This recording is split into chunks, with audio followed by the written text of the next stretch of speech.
Hi, this is Joseph with Engadget, and I have with me here the Acer Iconia Tab A200. We first saw this slate back at CES, and now it's here on the market, ready for your consumption.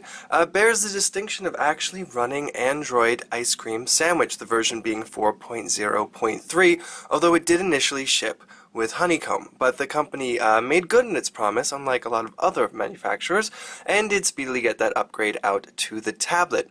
Another thing of note for this tab, and we'll show you that a little bit later, is that it does have a very light skin atop that Android 4.0.3. You'll see. They're very minor customizations, but they are there, but they don't get in the way, thankfully. So let's just start out and give you a little bit of a hardware tour and tell you about what's going on with this slate. So as you can see here, it is a 10.1-inch tablet, which is basically the standard nowadays, even though we've been seeing a lot of smaller 7 and 8-inch tablets hit the market, which seems to be the sweet spot, but some people still prefer to have their hands full with this larger entry. It is a 1280 by 800 TFT LCD display, so yes, you will be getting 720p resolution for video when you stream it or load it onto the slate, but you will notice that there's low poor pixel density on this, which is definitely on par considering this is a mid-range tablet, so that's nothing unusual. Other than that, let's just look around the tablet here a little bit. So you can see it's got this sort of a titanium gray, it's sort of a metallic look to it on the back, and it's a hard plastic, and it feels exceptionally great in the hand. There's a little bit of texturing here. See if we can show you some of that.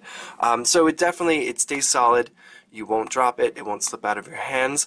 That said, it is a little too thick. It comes in at just half an inch, which makes it a little bit beefier than most of the other rival tablets out in the market right now. Certainly, it can't hold a candle to the thinness achieved by the new iPad. Inside is a dual-core 1 GHz Tegra 2. Yes, Tegra 2, not Tegra 3, like we saw in the prototype A700. And it's also buffered by 1 GB of RAM. So that definitely helps performance out. Over here on this side, as you can see, there's a flat edge. If you hold it in landscape, you have flat edges on either side. Whereas in portrait, which is much more comfortable to hold, the sides, I'll show you over here, I'll flip it over. They gently curve over, so it makes for a really nice fit in hand. But if you're holding it this way, which is typical, spin it around, you'll notice that it'll cut into your hand, and it's a less pleasing experience. But on this side, you can see nothing much except for here's your charging port. And one thing we will point out is that when you do connect the charger, it doesn't sort of lock into place. It seems sort of a flimsy connection, so keep that in mind. It might be easy to pull it out. And then up here on the top, you can better see it probably if we flip it over, is a volume rocker that Acer's gone ahead and put a little bit of detail on. Over here on this side are 2 raised dots, so you know when you want to lower the volume, and here is a singular dot. So you know which side will increase the volume. And next to it is a lock key that you can slide in and out of place, and that will keep your orientation, the accelerometer, in place. So that if you prefer to be browsing on the tablet in portrait, you can keep it there. Alright, and then over here the majority of the ports are on the left side, the left landscape side. And so you can see we have the power button. Next to it is the 3.5mm headphone jack, and then Acer's gone ahead and added the micro USB port next to a standard USB port. And then if we pop open this flap here, which is a little bit difficult to get, you'll have to have a bit of a nail on you. There is the slot for the micro SD card. No card comes comes preloaded with the tablet when you purchase it. But you can add your own to expand the storage. There are only 2 configurations that Acer's offering for the A200. The 8 GB for $330, and there's the 16 GB for $350. So as you can see, there's not much of a step up in price there to double your capacity. Alright, so let's look at the screen here. As we mentioned before, it's that 1280 by 800 display, which is average. But the thing, that's not what we wanted to focus on. As you can see, it is extremely reflective. Now here we have a special lighting, so we can film this review properly. But if you're indoors, even away from direct sunlight, even away from overhead lighting, you'll have a very difficult time focusing on the actual contents of the screen because of the glare. You'll either see the reflection of your background or some sort of associated ambient lighting bouncing off of the screen. So that's another thing to keep in mind if you're interested in this tablet.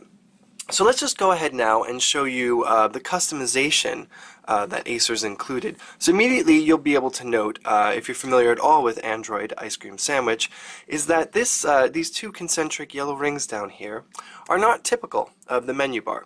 But when we tap them, it brings up this shortcut screen, where over here you can see on the right side are your recently visited bookmarks, and then over here is a volume slider. That's not responding to our touch at the moment. And then in the inner ring here, you can customize the shortcuts you add, and then you have the ability to tap that for search. One really great thing that's on here that comes in handy is the ability to do screenshots. It's very simple. You just tap this, and the screenshot is done for you. And you can see it's here added below. We can view it in the gallery. Okay, so that's one customization. Let's just turn the screen off real quickly. And now when we turn it on, you'll see that looks to be a typical ice cream sandwich lock screen. But when you pull it, you'll see you can drag it over here to go to unlock, or you can highlight different shortcuts. There's browser, that's the gallery. Here's Google Search, and there's Gmail. Again, you can go into your settings and swap these out as you choose. But that's just another slight differentiation in this version of Ice Cream Sandwich. Other than that, you have the same 5 home screens, which we'll just zip through, and you can tell that it's quick. But there's a little bit of this choppiness or stutter that rears its head from time to time, and it won't necessarily get in the way of your productivity, but it is noticeable. So let's go into the app drawer here, and you can see it's typical Android 4.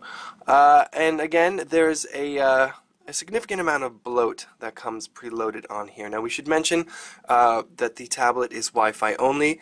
There's no 3G version or 4G LTE version of the A200, so you'll have to have a home connection, and at that you'll have to stay close to your router, because as we noticed, we moved a room away and our signal reception dropped to just 1 bar.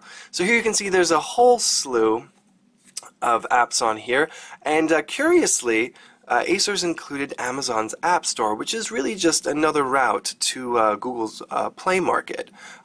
Same selection of apps, you might get different deals on there, but it is definitely a redundant inclusion. Other than that, we can just go through it. You have Astro for File Manager, Amazon MP3, and Kindle. We've loaded Dropbox as well as Distro. But then you have a shortcut for Facebook. You have a solitaire game on here. There's Netflix that comes pre-installed. You have Social Jogger, which is Acer's social aggregation hub. SoundHound comes on here. And a few others. There's also, obviously, since this is a Tegra 2, the Tegra Zone store. And Zinio. There are a few others we should note that are not showing up here because we disabled them. Now that's another thing we'd like to sort of highlight, is that while you cannot uninstall the bloat that comes on here, such as Alpeo, which is a Berlin-based music service, and that app was originally here in the drawer, you can disable them, so they'll stop showing up. You just won't be able to completely remove them from the tablet. Now, let's go back to the home screen for a second and point out that up here, as you can see, is the 2 megapixel front-facing camera. Now you would expect that when we flip this around to the back, you'd see an accompanying camera, but no, there is none. So it's a bit of an oddity, but again, not many people use their Android tablets, or tablets in general, for photography. It's kind of unwieldy to hold, especially a 10-incher in your hand and frame photos outdoors. So we didn't really, mind so much the emission there. And another curious bit about the design is that the dual speakers here are set along the bottom edges. Now, when you're holding it typically in landscape mode, as you can see where our hands are lying, you're going to be covering up the speakers, and that is something that will definitely get in the way. So again, as we pointed out in the review, it becomes much easier to hold the tablet in portrait mode. So that's really all there is at this point, and that's really all there is to this tablet. There's not much. There's no real great extended features. You know, it doesn't support a digitizer of any sort.